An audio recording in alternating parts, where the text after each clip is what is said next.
પીરિયડમાં ઘણીવાર ઘણી મહિલાઓને ખૂબ જ પેઇન થતું હોય છે. તો શું ઘણા એવું માને છે કે આ તો થાય અને એમ કરીને ચલાવે છે. તો એ ચલાવી લેવું જોઈએ કે પછી એને ડોક્ટરને કન્સલ્ટ કરીને એને એડ્રેસ કરવું જોઈએ?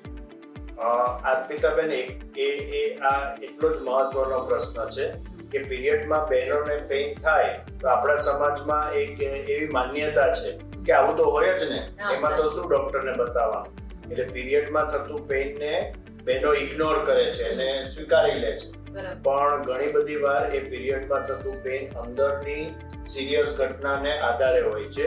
એમાંની સૌથી અગત્યની ઘટના એન્ડોમેટ્રિયોસિસ કહેવાય. કે પીરિયડ ઘણા બધા બહેનોને કમ્પ્લીટ બહાર નીકળવાને બદલે થોડો રિવર્સ ડિરેક્શનમાં ફેલોપિયન ટ્યુબ દ્વારા પેટમાં જમા થતો હોય છે.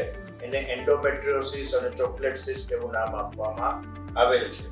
હવે આ વસ્તુ જે પીરિયડ અંદર જાય અને એનું પેઇન થતું હોય તો એ અંદરના બધા અંગોને ચિપકાવી દે. એટલે ફેલોપિયન ટ્યુબ, ઓવરી, યુટ્રસ અને આંતરડા બધું ચોંટી જાય. તો એની પ્રોપર ફંક્શનિંગ અટકી જાય અને ભવિષ્યમાં બાળક થવામાં પણ તકલીફ થાય અને પેઇન વધતું જાય તો ઇમરજન્સી ઊભી થાય. એટલે પીરિયડમાં થતું પેઇન હંમેશા ડોક્ટર આગળ એક ચેકઅપ અને સોનોગ્રાફી કરાવવી જરૂરી જ છે. Thank you.